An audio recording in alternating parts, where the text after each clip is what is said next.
La Venezuela que queremos contar. Con Román Lozinski.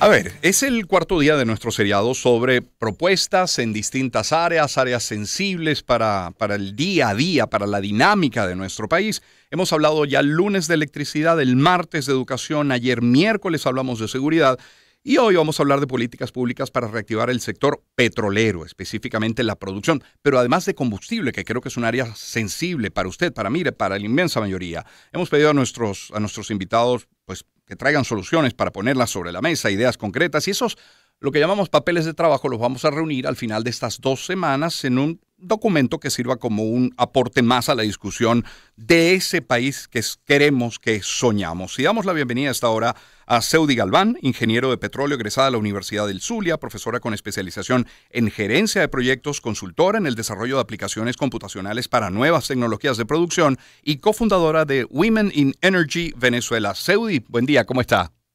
Hola, buenos días, Román, ¿cómo estás? Muy bien, encantado de tenerle. Y en el estudio tenemos a Osvaldo Felizola, coordinador y profesor del Centro Internacional de Energía y Ambiente del IES. Osvaldo, bienvenido. Gracias, Román, gracias, Seudy, y un placer a toda la audiencia. Ellos se conocen, ya se saludaron. A Seudy la tengo a mi izquierda en la pantalla, a Osvaldo lo tengo acá a mi derecha. Seudy, comencemos por lo sensible para la gente, porque a veces el petróleo, aunque es nuestra principal fuente de ingresos, suena tan ajeno, suena tan lejano, no lo sentimos como propio, es como etéreo, pero no el combustible del que dependemos la inmensa mayoría para movilizarnos. ¿Qué hace falta, Seudy, para que todas las estaciones de servicio que hay en el país estén abiertas, que estén abastecidas de manera permanente, además con todos sus productos? ¿Qué falta? ¿Qué hay que hacer? Mejorar la gestión en el suministro precisamente del combustible que mencionas. Parte de esa mejora de la gestión viene con la mejora de la infraestructura. Tenemos refinerías que comenzaron operaciones hace casi 75 años. El próximo año la refinería de Amoy cumple 75 años. Y tenemos una agravante situación en términos de falta de inversión, que ha ocasionado, por supuesto, deterioro de las instalaciones.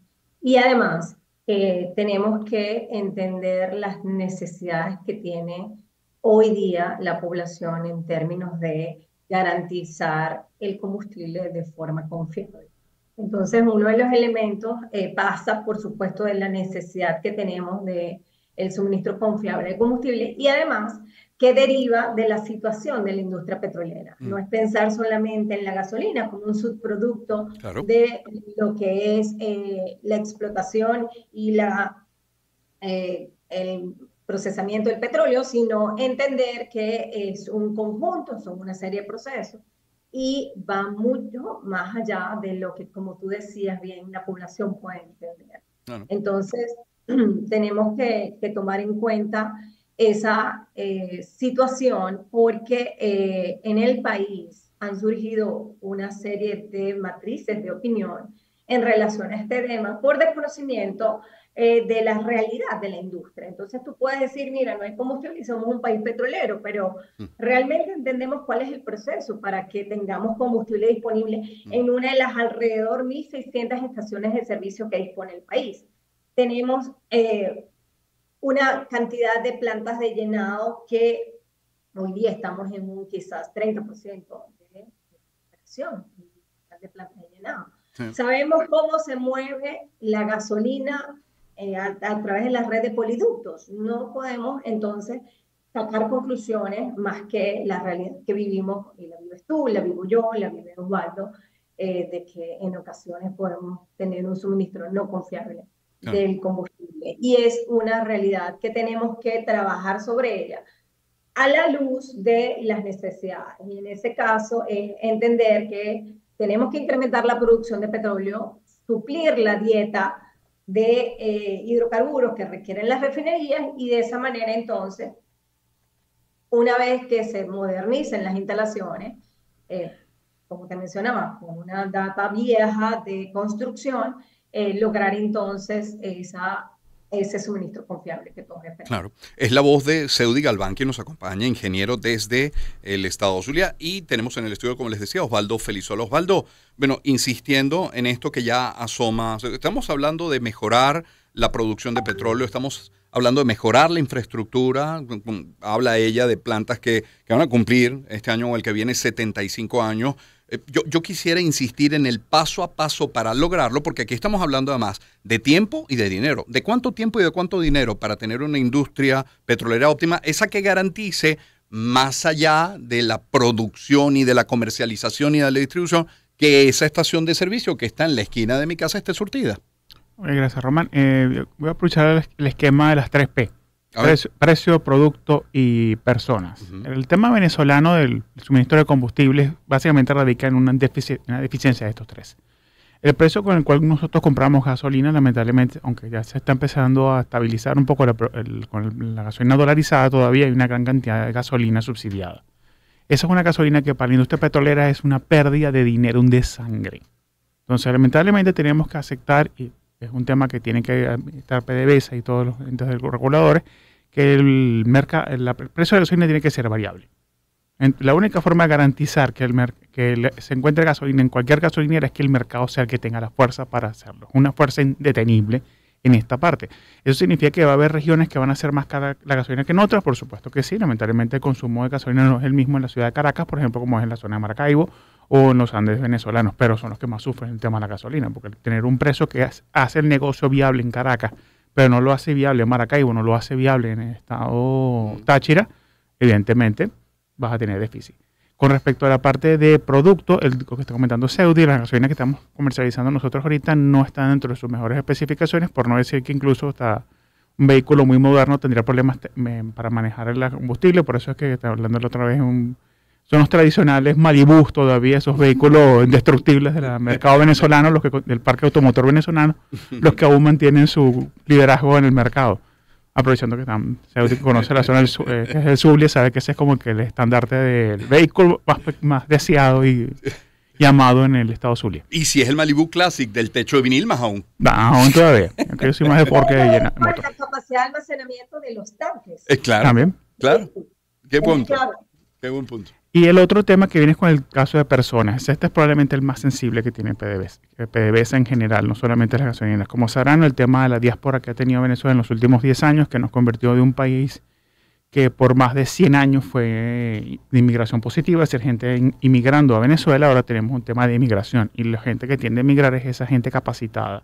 Y es el gran reto que tiene la industria petrolera ahora. Cómo yo preparo gente en una industria que es extraordinariamente compleja, intensiva en capital, es decir, que hay que realizar grandes inversiones de CAPEX, y no solamente en CAPEX de compra de equipos, sino también tengo que preparar personal para que pueda manejar esta industria. Y con respecto a los tiempos que me comentabas, si se hace todo un enfoque bien claro, en un relativamente corto plazo de uno o 2 años, se podría tener suficiente personal y equipos como para más o menos ir recuperando un poquito y estabilizando la demanda. Pero para volver a lo que una vez fuimos, necesitaríamos por lo menos unos 10 a 15 años. 10 a 15 años, o sea, 1 o 2 para estabilizar apenas. Estabilizar, evitar que siga cayendo. O sea, frenar la caída. Exactamente. Es Osvaldo Felizola quien nos acompaña, profesor del Centro Internacional de Energía y Ambiente del IES, es su coordinador, y Seudi Galván está vía Zoom, es ingeniero de petróleo, egresado de la Universidad del Zulia. Y hablando de Zulia, mencionaba Osvaldo el tema de la gasolina subsidiada, de la gasolina dolarizada. Que un particular, que un empresario pueda vender combustible, es decir, que lo pueda importar, que lo pueda comercializar, está cerca, está lejos, es viable, es sensato hablar en un país petrolero como el nuestro de esta como una opción que, por cierto, ha salido entre otros de empresarios zulianos. Román, y quería aprovechar la oportunidad para responder la pregunta, en comentarte un proyecto que nosotros compartimos hace ya un par de años al gobierno del Zulia como una alternativa a la escasez de combustible que se vive. Y es sistemas modulares de producción de combustible, más que importar. Es tener unos módulos de refinación en sitio que te permiten, de acuerdo a ciertas capacidades, puedes producir capacidades que van desde los 5.000, 10.000, 15.000 barriles de gasolina. Sin embargo, eso requiere, es una solución, por supuesto, local, que vas a utilizar el petróleo que produces además en la zona y que te permitiría, de alguna manera, solventar la situación. Y te digo, de alguna manera, porque está una legislación que no permite que un tercero pueda Sí. comercializar el producto. Entonces, vamos a tener el desafío de, ok, existe una alternativa, es una tecnología que ha sido utilizada en otros países del mundo, no es una tecnología que nosotros vamos a probar, ya está probada, lo único es que requiere, y en ese momento, en esas discusiones que tuvimos, estábamos trabajando con un privado que tenía, por supuesto, acceso a esa tecnología, hablaba incluso de un espacio de tiempo de solución por debajo o cercano a los 10 meses, hasta quizás unos 20 meses para la solución, dependiendo también del tamaño. Sí. Y una de las limitaciones que en ese momento de entender las realidades para las cuales puedes disponer de una solución y que sea viable, era precisamente la obtención de la licencia de refinación, porque estás haciendo un proceso de refinación de un producto y de comercialización. Dentro de las opciones, esa fue la que manejamos, presentamos incluso, y quedó como muchas de las ideas, porque en eso sí tenemos que apuntar a ser estratégicos, es de qué manera engranamos con el sistema legal vigente y con las operaciones que tiene la industria petrolera. Habían que hacer, por supuesto, adecuaciones para que el crudo, parte del crudo, y si lo vemos en el esquema actual, el crudo liviano de la cuenca del lago Maracaibo es enviado al CRP, entonces, bueno, tomar parte del crudo de operaciones en tierra para que alimentara esas refinerías o esas mini refinerías y pudiésemos tener en sitio producción de gasolina. Es una opción que no avanzamos sobre ella, es entrar en discusiones que nos permitan identificar, sí, con las alternativas que hay hoy día y sobre todo tomando toda la información de la eficiencia que estamos en la oportunidad de revisar los procesos existentes. La condición de los yacimientos no es la misma condición de años atrás. Tenemos una destilación natural, tenemos menos capacidad para entregar petróleo, y el petróleo de preferencia para el CRP, en este caso el petróleo liviano, y tenemos entonces que evaluar alternativas. Esto me reduce costos. Esto puede, y sabemos que implementar un proyecto nuevo va por las economías, más que la conveniencia, porque puedo crear una solución conveniente, pero que no es factible desde el punto de vista económico. Entonces, toda esa tarea quedó pendiente. Aprovecho este espacio para compartirla, porque se trata de evaluar posibles soluciones dentro de la realidad que hoy día se tiene. Claro. Es la voz de Seudi Galván, ingeniero de petróleo, nos acompaña desde el estado Zulia. Tenemos en el estudio, como les decía, Osvaldo Felizola. Osvaldo, ¿podríamos hablar de quienes han capitalizado el hueco que dejó Venezuela en el mercado con la caída de la producción? Pero yo prefiero pensar en cómo recuperar los mercados, que me imagino que no será cosa fácil. Es decir, que Venezuela vuelva a ser un proveedor confiable llevará tiempo, de nuevo estamos hablando de tiempo, pero de ser muy competitivos en calidad, en precio, ¿no?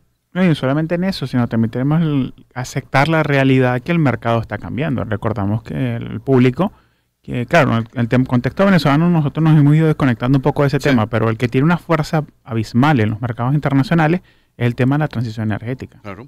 Entonces tenemos países como Estados Unidos y Europa que tienen entre sus planes Europa tiene como planes para el 2030 eliminar completamente la producción de vehículos térmicos, dígase. Hay que hablar de vehículos térmicos, ya no se habla solamente de vehículos.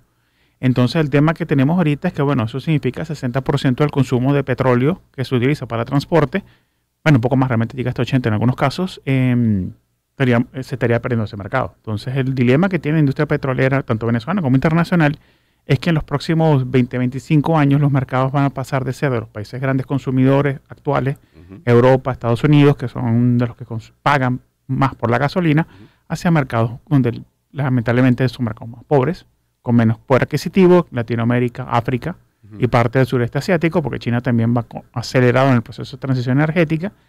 Eso significa que no solamente vamos a tener un petróleo cada vez más difícil de colocarlo en el mercado, sino que cada vez se le va a ganar menos dinero, hasta el punto que la Arabia Saudita empezó con la emisión de acciones de Aramco, dándose cuenta que ya no pueden continuar con el monopolio del petróleo.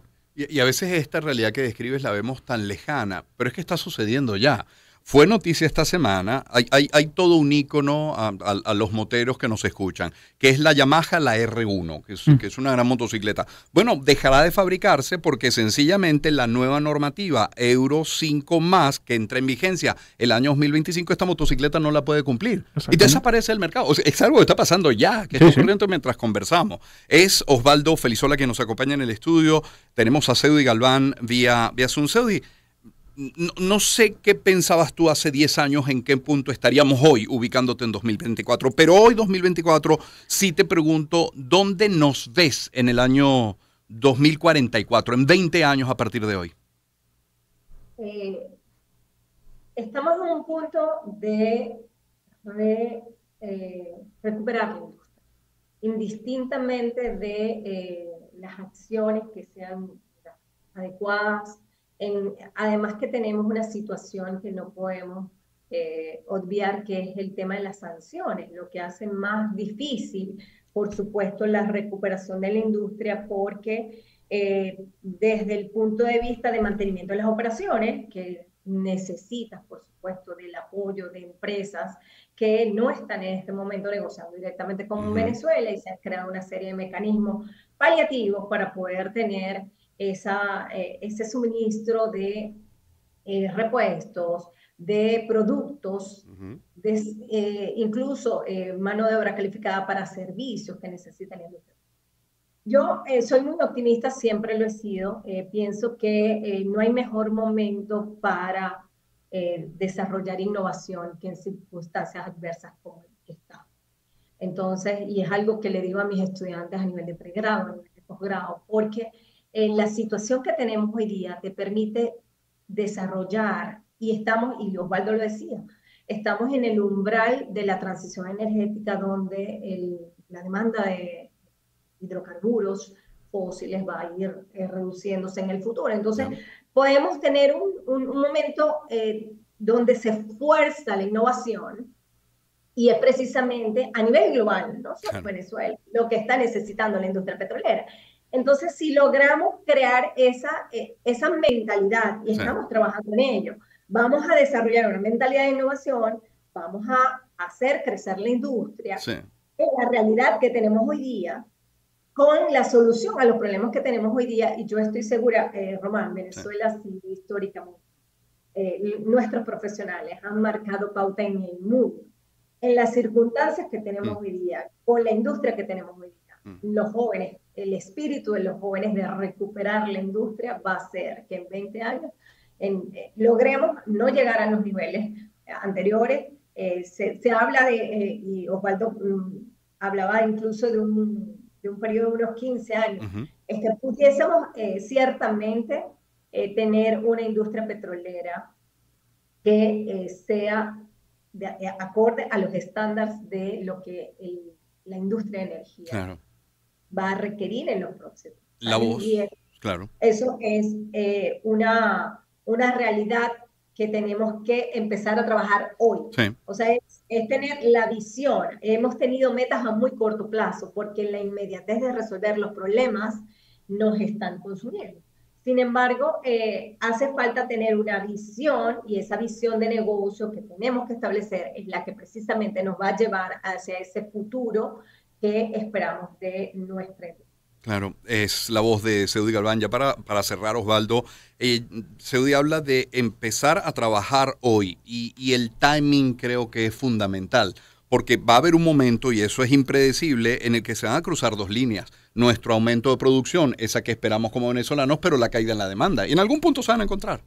Exactamente, que es un tema de la participación de mercado. Tenemos la ventaja de que tenemos un país con unas reservas petroleras enormes, somos el principal país en reservas, y también tenemos una infraestructura actual. O sea, Venezuela llegó a producir 3,5 millones de barriles, y la infraestructura existe. Lo que pasa es que hay que reacondicionarla, repararla, y es un tema. Es decir, la capacidad se puede recuperar. El problema es que la industria petrolera, para los que no nos conozcan esos términos, que es válido completamente, el público no son expertos en temas petroleros, tiene un gran plomo en el ala, que es que el financiamiento no es fácil. Somos una industria que históricamente se ha visto como que, bueno, tú generas suficiente dinero autosostente. Y en cierta medida hemos podido hacer. Lo estamos viendo ahorita con Guyana, que es el que está haciendo financiamientos, ExxonMobil y Chevron a pulso. No han tenido que pedirle apoyo a ningún Banco Interamericano de Desarrollo ni al Fondo, ¿cómo se llama? El Banco Mundial. Es el tema que tiene Venezuela en este momento. Si necesitamos reactivar nuestra industria, tenemos que entender que las trabas y la mentalidad histórica que hemos tenido sobre la industria, específicamente en temas de políticas públicas del reparto petrolero, ya se acabó. Eso es una cuestión que se quedó en la historia, como también en la época de la independencia, el telégrafo y todo ese tipo de herramientas que ya no se usan hoy. Tenemos cosas como inteligencia artificial, y ya tenemos otro mundo. Y es el tema que tenemos que hacer y afincarnos hoy en la industria petrolera, es entender que el tiempo se nos está acabando para poder depender del petróleo. Entonces, ¿cómo hacemos el famoso y probablemente el artículo más importante de toda la historia periodística venezolana, que es el sembrar el petróleo? Claro. Es decir, ¿cómo lo hacemos? Y tenemos solamente de 10 a 15 años como para hacerlo. Claro, porque esa va a ser la palanca. Es paradójico. Osvaldo, gracias por acompañarnos. Gracias, Román. Seudi, Gracias al público. Agradecido, Seudi, también por este tiempo esta mañana. Muchísimas gracias. Esperamos ver la industria en ese plazo. Ojalá. Ojalá, a todos nos conviene. Seudi Galván, ingeniero de petróleo egresado de la Universidad del Zulia, profesora con especialización en gerencia de proyectos, consultora en el desarrollo de aplicaciones computacionales para nuevas tecnologías de producción y cofundadora de Women in Energy Venezuela. Y Osvaldo Felizola, ex coordinador y profesor del Centro Internacional de Energía y Ambiente del IESA. 7:59 minutos de la mañana. Vamos a cerrar esta parte con algo de buena música. ¿Qué les parece? Empezamos el año en su compañía. Circuito Éxitos. Caracas, Maracay, Puerto La Cruz, Puerto Ordaz, Barquisimeto, El Vigía, Guarenas, Guatire, Mérida, Táchira, Margarita, Maracaibo, Maturín. Circuito Éxitos. Melodías de siempre. Sonidos en primera fila.